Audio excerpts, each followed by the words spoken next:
Assalamualaikum warahmatullahi wabarakatuh. Salam Kong Mania, salam satu hobi, salam seduluran, salam persaudaraan seluruh Nusantara, khususnya pecinta perkutut lokal alam. Para sedulurku dan para sahabatku dimanapun sedulurku dan para sahabatku berada, semoga para sahabat dan para sedulur diberikan kesehatan, diberikan kemudahan, dilancarkan dalam mencari rezeki, dijauhkan dari wabah penyakit, dan selalu dalam perlindungan Allah Subhanahu wa taala. Amin amin ya robbal alamin. Oke ya, sedulurku dan para sahabatku ya. Ini saya akan berbagi lagi lor ya. Berbagi ya ilmu tentang hal kasta ya. Jadi kasta emang dibagi dua, kasta tertinggi dan kasta yang terendah ataupun yang dominan lebih rendah. Yaitu kasta itu sebetulnya aura yang lemah ya. Yang rendah itu, kasta yang rendah itu aura yang lemah ya. Jadi kastanya ini lebih rendah. Yang saya jelaskan kesempatan kali ini kasta yang lebih rendah. Itu ada tanda ataupun ciri, yaitu perkutut yang sekiranya ada kasta yang lebih rendah daripada kasta yang lebih tinggi, kan gitu loh ya. Jadi ini saya berbagi ke dulur-dulur dan para sahabat itu tentang pengalaman saya pribadi ya. Jadi kalau toh ini bermanfaat ya alhamdulillah untuk dulur-dulurku dan para sahabatku ya. Tapi kalau emang sekiranya dulur-dulur dan para sahabat ini emang tidak suka dengan penyampaian dari kami ya, kami cuman berbagi ilmu lah kepada dulur-dulur dan para sahabat. Karena kan untuk setiap orang, setiap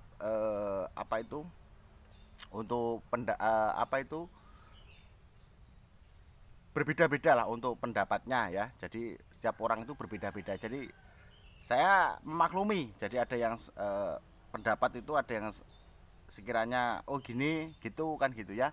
Ada yang suka, ada yang tidak, itu wajar ya.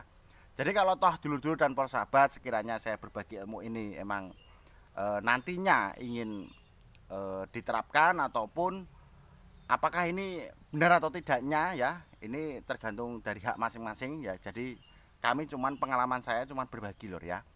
Jadi tonton video ini jangan di skip-skip ya, tonton sampai selesai biar apa? Biar nanti tuh dulur-dulur dan para sahabat itu biar tidak gagal paham ya apa yang saya jelaskan, apa unek-unek yang saya akan bagikan kan gitu ya. Karena berbagi itu indah. Nah, itu ya. Jadi kasta yang lebih rendah itu begini loh. Jadi dulur-dulur dan para sahabat itu punya perkutut dikatakan 3 ekor. Nah, 3 ekor saja ya. Ini minimal 3 ekor. Terus 3 ekor itu kita bisa dekatkan. Waktu kan ada 3 ekor berarti ada 3 sangkar. Kita dekatkan. Terus ada satu burung yang sekiranya pas kita dekatkan itu kelabakan loh. Ya, kelabakan. Jadi seolah-olah perkutut itu tidak nyaman. Lah, berarti itu ada suatu tanda perkutut itu kastanya lebih rendah daripada perkutut yang di dekatnya kan gitu ya. Jadi kalau bisa perkutut yang kastanya lebih rendah itu agak dijauhkan dengan kasta yang lebih tinggi. Ya, kita jauhkan. Dengan alasan kenapa? Dengan alasan nanti kalau toh kita membiarkan ya, itu kasihan perkutut yang sekiranya kastanya lebih rendah. Kasihannya gimana nanti? Tentu saja kalau perkutut terus-terusan kelabakan ataupun nabrak ya, jeruji ya, sangkar kanan kiri, nanti menyebabkan perkutut itu sakit. Saya bilang begitu karena apa? Karena kalau perkutut sekali kelabakan ya, sayap kanan kiri jelas nanti akan berdarah. Ujung-ujungnya di sini ya, paling ujung sini berdarah. Nanti malah kasihan burung perkutut, malah kita itu malah menyiksa burung perkutut. Ya. Jadi kita tetap jauhkan, sendirikanlah. Ya kalau toh ada ruangan khusus di belakang ya kita taruh belakang. Tapi kalau sekiranya tidak di belakang ya agak jauh enggak apa-apa, yang penting aja jangan didekatkan sama perkutut yang kastanya lebih tinggi. Sebetulnya kasta kan aura yang lemah. Jadi kasta yang lebih rendah itu aura yang lemah. Jadi kasihan burung perkutut karena burung perkutut ya tahu sendiri. Kalau zaman dulu emang terkenal sama mistiknya ya. Terkenal sama aura ataupun kodam yang masuk di dalam tubuh burung perkutut. Karena kodam yang masuk di dalam tubuh burung perkutut itu ada yang kodam lebih tinggi, ada yang lebih rendah. Ya. Jadi tergantung yang memasuki itu tuahnya itu lebih cenderung lebih tinggi ataupun lebih rendah. Gitu ya. Jadi emang dalam perkutut ya, perkutut itu ada juga yang memelihara itu, ada yang cocok ada yang tidak.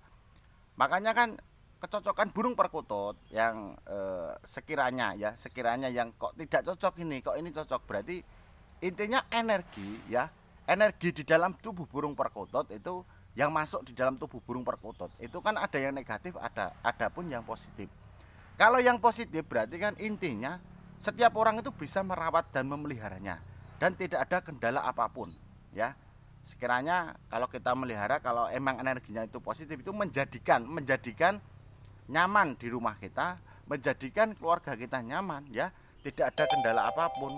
Terus hawa di dalam rumah itu tetap adem ayem tentrem, itu loh. Itu kalau energi positif. Tapi kalau ada energi yang negatif yang masuk di dalam tubuh burung perkutut ya, itu ya mohon maaf, kita memelihara saja paling 1 hari 2 hari sudah tidak nyaman. Adanya emosi saja, adanya panas. Di rumah saja tidak nyaman. Itu kalau energi negatif ya, itu. Jadi perkutut itu saya kembalikan, memang perkutut itu hewan seperti burung biasa lah. Cuman yang masuk ini loh, kan ada energi yang masuk. Kadang kan ada dari bawaan dari pas di alam bebas lah.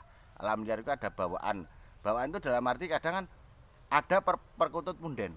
Ada perkutut punden itu kadang ada orang yang jaring, itu tidak sengaja perkutut punden itu kejaring ya. Kadang ada yang jaring di daerah makam ataupun di pepohonan besar. Nah itu kan kadang dikatakan perkutut keramat ataupun perkutut punden. Nah itu biasanya perkutut punden itu pas delalah ya ngepasi kejaring kan gitu loh, kejaring. Terus kejaring dijual di ombyoan ataupun di pas koloni, itu di penjual burung perkutut yang di ombyoan. Nah tidak sengaja kita dapat perkutut punden kan gitu loh. Pas kita cari di ombyoan, tidak sengaja kita cari perkutut punden. Lah perkutut punden itu kan tuahnya itu yang masuk di dalam tubuh burung perkutut, terus kita perawat. Lah kita rawat itu kadang ya itu ada yang menimbulkan ini, ada yang positif, ada pun yang negatif. Lah ini saya kembalikan ke kasta ya. Jadi sebetulnya kasta itu kan dari perkutut punden, yang energi itu loh yang masuk di dalam tubuh burung perkutut. Lah kastanya itu lebih rendah ataupun lebih tinggi, intinya gitu. Jadi emang tanda ataupun ciri perkutut yang mempunyai kasta lebih rendah ya, itu kalau kita dekatkan sama perkutut yang kastanya lebih tinggi, kasta yang lebih rendah itu tetap kelabangan. Jadi seolah-olah itu takut lah kan gitu, jadi nggak nyaman. Nah, tapi kalau kita membiarkan saja, ujung-ujungnya perkutut nanti sakit dan stres ya. Tadinya perkutut itu manggung bocor, kita dekatkan yang kasta yang lebih tinggi, lah itu nanti ya mohon maaf perkutut jadinya agak menurun untuk mentalnya dan down, dan kita untuk memulihkannya agak lama kan gitu ya. Nah, seperti itu. Jadi sebetulnya kasta lebih rendah itu aura yang lemah ya, aura yang lemah. Emang lur ya, dalam di apa itu perkutut ya, di perkutut itu kan emang kalau kita senang apa itu cari katuranggan itu sebetulnya banyak ya, katuranggan, jenis katuranggan apapun itu banyak. Jadi katuranggan itu sebetulnya kan dari ciri fisik badan itu juga masuk, terus dari suara juga itu juga masuk kan gitu. Nah itu kalau katuranggan itu dari perilaku ya, perilaku itu juga ada katuranggannya kan gitu. Jadi emang banyak sekali loh untuk pembahasan masalah katuranggan ataupun yang dinamakan ciri mati ya. Sebetulnya banyak. Cuma kan ini ya step by step, mari kita belajar bersama, mari kita kupas bersama ya untuk masalah katuranggan ya.